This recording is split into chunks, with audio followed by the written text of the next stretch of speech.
So I started a specialty cafe with my sister in December 2022, and I really wasn't prepared for how hard it would be. In the end, we closed the shop in March 23, and I didn't really know how to talk about it, so I didn't make a video. I had all this content planned to try and get people to come and buy a coffee or buy beans from our roastery, but in the end, I scrapped all the videos I made about the cafe. It was really tough. After closing, I was completely broke, and I put most of my savings and several months of my time into the cafe with nothing really to show for it, and I had to go back out and get a real job again. But I learned a lot from my failed cafe venture, and I want to share my experiences with all of you. So, what happened? The first thing, probably the main mistake, was the location. We started up in the little village of Hilton in Cambridgeshire, close to where my sister lives. So I moved in with her while we got things set up. The space we got was very, very reasonable in terms of rent, and since the people who lived in the village there had been asking for a cafe for a long time, we thought that they'd come along and get a daily coffee, and that would be enough to make a business of it. And some of them did and were regulars, like the guy who came in for an espresso a few times a week and always wanted to try the different specialty beans we had on offer, and a lady who came in on her morning break for a pistachio latte for a bit of a treat. But it was much harder to get word around and become a local third space than I expected. I've worked in digital marketing before, and running ads on Instagram is fine for digital products, but not really much of a driver for local business in more of a countryside space where lots of people aren't really on social media that much. That's why I now realize that you really need to have anywhere between 9 to 12 months of expenses to start just about any cafe. That means not just paying for the machines and the space to be done up and open for business with an empty bank account. You need to be paying salaries, paying for coffee and electricity, which in our case was a massive expense in 2022. It honestly just takes a really long time for grassroots word of mouth to spread around and have enough people coming in through the door to make a sustainable coffee business. I spent too many mornings to count walking through the freezing cold British winter at 7:30 a.m. to open a cafe that sometimes didn't have a single customer until after 9. And as deflating and frustrating as that was, a cafe needs to make a promise and fulfill that promise, which means being open at 8 a.m. so people can grab a coffee before work. Making a promise and delivering on it, I would say, is the second important thing I learned about. My sister had a really good saying that I think is really critical for almost any business today, and especially for cafes, and that is everything you do should be the absolute best you can do it, and that really does mean everything. If the coffee comes out a little bit wrong, you can't think, oh, that guy won't notice, he just wants a caramel skinny latte and he doesn't know anything about good coffee.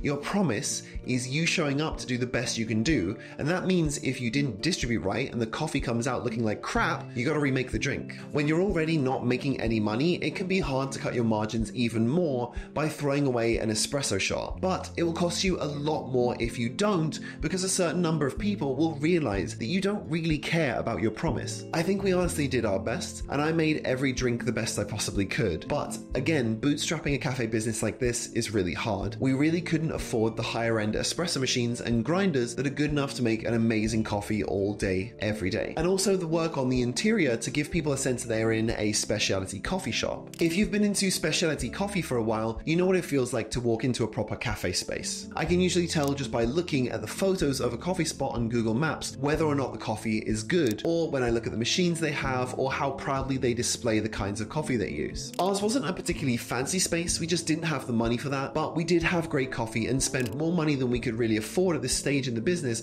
buying higher quality specialty grade green beans. And the reviews of our cafe on Google Maps kind of showed that people noticed this. We had a house espresso, which was a medium roast Brazilian, and then for the specialty beans, we'd change them and have new flavors with tasting cards for people to try. One was a really excellent Ethiopian bean, and we also had an El Salvador that was just delicious. My sister's partner David is a coffee roaster, and either he or I roasted the house blend on a Garanti 5 kilo, and I did all of the specialty beans on my Kaleido M6 in smaller batches to keep everything fresh. The espresso machine was a La Spaziale E5 Compact 2-group, very affordable, but of course lacking some of the features of a high-end espresso machine, so I'm sure I could have done a much more satisfying drink with the coffee we roasted if I had something like a Sanremo Cafe Racer or a La Marzocco GB5S, which is the machine I really wanted, but in no way could afford. The grinder we used was a Malkonig K30 flat burr grinder, which did a decent job, even if it was a little hard to adjust. And then I used my Turin DF83 for single dosing with different speciality beans we had. The difficulty with doing speciality beans in a low traffic shop is that every day you still need to double check and redial in the beans if you want to make the best espresso you can. Lots of things affect how a shot comes out, so if it's a little more humid or colder, for example, you need to adjust your grind settings. This wastes a shot or two first thing in the morning and then perhaps again at lunchtime when it's a bit warmer. So when we had days where we literally only had like 10 customers, that meant that dialing in the coffee for those customers raised the variable costs of coffee beans by maybe 30% because I had to redial in with 3 different beans. So it was either raise those costs or have slightly worse coffee, aka break my quality promise, which is something I did not want to do. Some things were good though. My sister is really good at hunting for deals, and she found a table on wheels with drawers and a flowjet powered tap and jug rinser and everything built in, so we didn't need to plumb anything into the actual building. That would have been very expensive, and having a portable setup to start off with allowed us to move the counter after we first started to find a good position that was easiest for customers and gave us the most space for a table and chairs. Putting ourselves on Google Maps with a few good pictures was really important too, as we had a few people come in after looking for a cafe to stop at while driving or biking through, but there just wasn't much footfall because of where the cafe was. If you aren't in a city centre and don't have lots of people walking past and coming in, you have to create a community. And that's a tough thing. That's about culture and becoming a third space where people find it comfortable to come in and relax with their family or meet with someone for a coffee date or just grab a coffee as part of their morning routine. Some people try to go big and flashy with expensive build-outs and spending investors' money on marketing campaigns, but in my experience, this only works with brands that have a really smart approach and have planned everything thoroughly. I saw this kind of big launch a lot in Tokyo, really fancy builds with fresh looking brand designs starting in high footfall areas like Shibuya, Ginza or Shinjuku, but then closing up a few months later. Big opens and branding can work, but community is the core of where a coffee shop's longevity comes from. So we tried to do that by running coffee cupping events in the shop. We did 2 of them and both did quite well actually and were basically sold out. We also helped to organize a warm hub event at our local village hall, which, if any of you Brits remember, was basically getting people to come to a local place and do things like games, and in this case also drink coffee, so they could all turn off their heating at home for a few hours each week to save on energy bills. I think this really helped, and we had a few people come into the cafe after trying our coffee at the warm hub.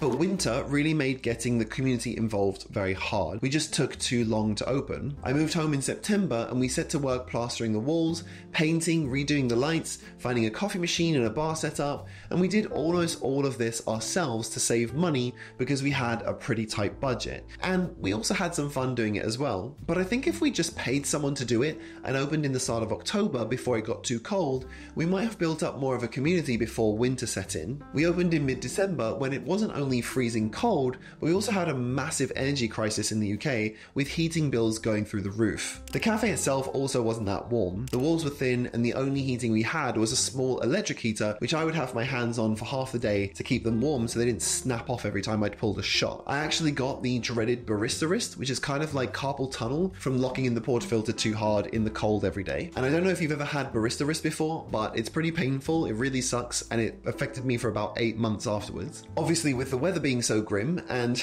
it was really grim, people weren't as willing to venture out and try the new village coffee shop. So all of these things combined so that we just couldn't keep the shop going. It was growing slowly every month, but I was also really struggling having just moved back from Tokyo. I didn't really have many friends in the UK, and being in the countryside rather than a city like I was used to meant that I was not having the best time. I did do a few videos during this sort of 4 or 5 month period, and I'm glad I did because it kept the channel going. After closing up the shop, I moved back to Hertfordshire where I am now, so I could be closer to London and go and meet with new and old friends. I got a full-time job after March working on a very successful YouTube channel, managing a video team and working on creative direction, strategy and analytics, and in the end started making thumbnails for the channel as well. Videos on my own channel slowed down a bit, and I took a few months completely not really thinking about it after my my dad passed away in August last year. I think I really needed this time off, and I did consider quitting YouTube completely, as I didn't really feel like I was able to put in enough time to really succeed in the way I wanted to. YouTube is a tough mistress, and if you aren't a content creator, you might not know that YouTube ad revenue is basically next to nothing recently. It's a nice bit of extra cash for people who are filming things that aren't expensive to do, but with every piece of coffee gear costing hundreds of pounds and espresso machines costing thousands, it becomes impossible to break even with YouTube ad revenue and affiliate sales alone. I was basically running the channel at a loss for years, and I still am now. I'm still doing it because I love talking about coffee, especially latte art and coffee gear, and doing this channel has given me so many great connections with people in the coffee industry and also access to advanced previews of gear and machines through companies that like the videos I do. Even with the big time commitment and personal cost, honestly, getting comments that my videos helped you to do good latte art hearts for the first time or pull a decent shot of light roast espresso that you couldn't figure out before is really the most satisfying thing about doing this. While I was on my break from the channel, I went to Madrid for a month, partly to get out of the UK for a bit after my dad died, and partly to see if it was somewhere I would like to live in the future,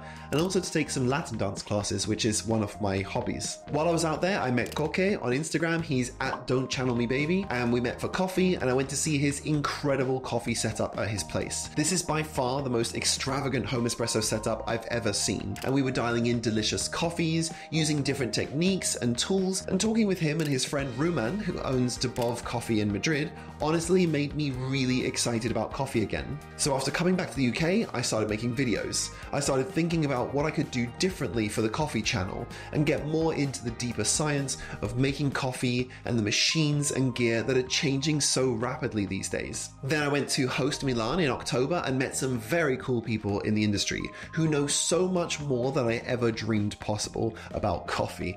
And I also met some of my favorite content creators too, and got even more inspired to make this channel work. So I started saving as much money as I could for my job, and in April, I quit.